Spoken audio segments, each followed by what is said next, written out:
حضرت یوسف علیہ السلام کے قصے کو اللہ تعالیٰ نے خود قرآن مجید میں احسان القصاص قرار دیا ہے۔ تو جس قصے کو خود اللہ سب سے پیارا قصہ کہہ دیں، پھر اس کی خوبیوں اور اس کی قدر کا کوئی اندازہ نہیں لگایا جا سکتا۔ حضرت یوسف حضرت یعقوب کے بیٹے، حضرت اسحاق کے پوتے اور حضرت ابراہیم کے پر پوتے تھے۔ راحیل جو کہ تاریخ کی کتب میں زلیخا کے نام سے مشہور ہوئیں، وہ تمیوز بادشاہ کی انتہائی خوبصورت شہزادی تھیں۔ علامہ ابن کثیر لکھتے ہیں کہ 9 سال کی عمر میں زلیخا نے حضرت یوسف کو خواب میں دیکھا تھا اور اسی وقت سے وہ حضرت یوسف کی دیوانی ہو جاتی ہیں۔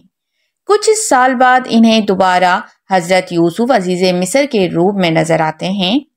آپ یہ سمجھنے لگتے ہیں کہ شاید حضرت یوسف ہی عزیز مصر ہیں۔ قسمت کا کرنا ایسا ہوتا ہے کہ اس سال ان کا رشتہ عزیز مصر کی طرف سے آ جاتا ہے اور وہ اس وقت کا عزیز مصر عطفیر بن رحیب ہوتا ہے، مگر زلیخا سمجھتی ہیں کہ وہ حضرت یوسف ہیں، اس لیے وہ فوراً ہاں کر دیتی ہیں۔ اب شادی کی رات انہیں معلوم ہوتا ہے یہ تو وہ نہیں جنہیں وہ خواب میں دیکھتی تھیں، یہ تو کوئی اور ہے۔ شادی کے کچھ عرصے بعد حضرت یوسف بازار مصر میں بکنے کے لیے آ جاتے ہیں اور ان کا شوہر عزیز مصر عطفیر بن رحیب انہیں خرید کر گھر لے جاتا ہے۔ اللہ پاک فرماتے ہیں، مصر والوں میں سے جس نے اس کو خریدا تھا، اس نے اپنی بیوی سے کہا اسے بہت عزت اور احترام کے ساتھ رکھو، بہت ممکن ہے کہ یہ ہمارے کام آئے یا ہم اسے اپنا بیٹا ہی بنا لیں۔ یوں ہم نے مصر کی زمین میں یوسف کے قدم جما دیے۔ اس طرح حضرت یوسف عزیز مصر کے گھر میں آرام اور سکون سے رہنے لگے، مگر جو ہی آپ نے جوانی میں قدم رکھا تو زلیخا جو کہ پہلے ہی آپ کی دیوانی تھی، اب وہ دل و جان سے آپ پر فریدہ ہونے لگیں۔ اللہ پاک فرماتا ہے، اور جس عورت کے گھر میں وہ تھا اسے وہ بہلانے اور پھسلانے لگی اور دروازے بند کر دیے اور کہنے لگی آؤ۔ اس پر حضرت یوسف نے کہا، اللہ کی پناہ، میں تیرے شوہر جو میرا آقا ہے، جس نے مجھے عزت سے رکھا، میں ایسا ظلم نہیں کر سکتا، بے شک ظالم نجات نہیں پاتے۔ چنانچہ زلیخا نے دروازے بند کر کے اپنی خواہش پورا کرنا چاہتی تھی، مگر حضرت یوسف دروازوں کی طرف زلیخا سے دور بھاگے اور اللہ کے حکم سے دروازے کھلتے گئے۔ زلیخا نے حضرت یوسف کو ان کی قمیض پکڑ کر روکنا چاہا، جس سے ان کی قمیض پیچھے سے پھٹ گئی۔ حضرت یوسف جب دروازے سے باہر نکلے تو عزیز مصر سامنے کھڑا تھا۔ شوہر کو دیکھ کر زلیخا نے شور مچا دیا، حضرت یوسف میرے ساتھ بدکاری کرنے کا ارادہ رکھتے تھے، چنانچہ سزا کے طور پر آپ ان کو قید میں ڈال دیں۔ حضرت یوسف کہنے لگے، یہی مجھ پر اپنی نفسیانی خواہش پورا کرنا کے لیے مجبور کر رہی تھی۔ اب عزیز مصر سے کسی نے کہا کہ تو قمیض کو دیکھو، اگر قمیض آگے سے پھٹی ہے تو لڑکا قصوروار ہے، اور اگر قمیض پیچھے سے پھٹی ہے تو لڑکی ذمہ دار ہے۔ جب حضرت یوسف کا کرتا دیکھا گیا تو وہ پیچھے سے پھٹا تھا، تب اس نے زلیخا سے کہا، بے شک یہ تمہارا فریب ہے، اور کچھ شک نہیں کہ تم عورتوں کے فریب بہت بڑے ہوتے ہیں۔ زلیخا کو احساس ہوا کہ میں نے ہر طرح سے کوشش کی، مگر حضرت یوسف نے اپنے آپ کو روک رکھا ہے۔ اب زلیخا نے عزیز مصر کی منت سماجت کی کہ میں بدنام ہو چکی ہوں، تو اب حل یہی ہے کہ حضرت یوسف کو قید میں ڈلوایا جائے۔ چنانچہ عزیز مصر نے حضرت یوسف کو قید میں ڈلوا دیا۔ آپ 7 سال حضرت یوسف قید میں رہے۔ پھر عزیز مصر نے ایک عجیب و غریب خواب دیکھا، جس کی تعبیر حضرت یوسف نے بتائی، اور اس طرح آپ کو قید سے رہائی ملی۔ عزیز مصر اپنی وفات سے پہلے ہی تمام اختیارات حضرت یوسف کو دے چکا تھا، اس لیے اس کی وفات کے بعد ولید بن ریان نے حضرت یوسف کو ہی عزیز مصر بنا دیا۔ اب اس بات کی طرف آتے ہیں کہ حضرت یوسف کی شادی زلیخا سے کیسے ہوئی۔ حضرت یوسف کی زلیخا سے شادی کا واقعہ بھی بہت عجیب ہے۔ عزیز مصر کی موت کے بعد زلیخا کے حالات بہت خراب ہو گئے، ان کو نظر آنا بھی بند ہو گیا اور وہ تنگ دست اور محتاج ہو گئیں۔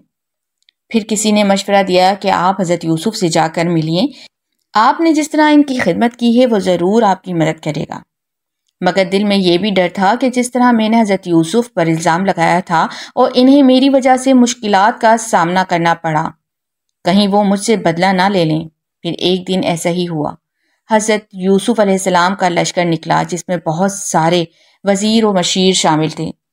زلیخا نے حضرت یوسف کی خوشبو پہچان لی اور انہوں نے حضرت یوسف کو آواز دی کہ پاک ہے وہ ذات جس میں معصیت کے سبب بادشاہ کو غلام بنا دیا اور اطاعت کے سبب غلام کو بادشاہ بنا دیا۔ حضرت یوسف نے پوچھا کہ آپ کون ہیں؟ زلیخا نے کہا میں وہ ہوں جو آپ کے بال سنوارتی تھی اور آپ کے لیے جگہ خود صاف کرتی تھی اور آپ کی ضروریات کا ہی ہر طرح سے خیال رکھتی تھی۔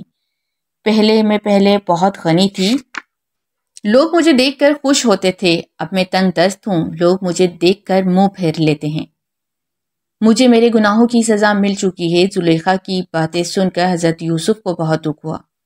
حضرت یوسف نے زلیخا سے پوچھا کیا اب بھی آپ کے دل میں میرے لیے کوئی جگہ ہے؟ تو زلیخا نے کہا ابراہیم کے رب کی قسم، مجھے آپ کی طرف دیکھنا اب بھی دنیا بھر کے خزانوں سے زیادہ عزیز ہے۔ وہ اس وقت وہاں سے چلے گئے۔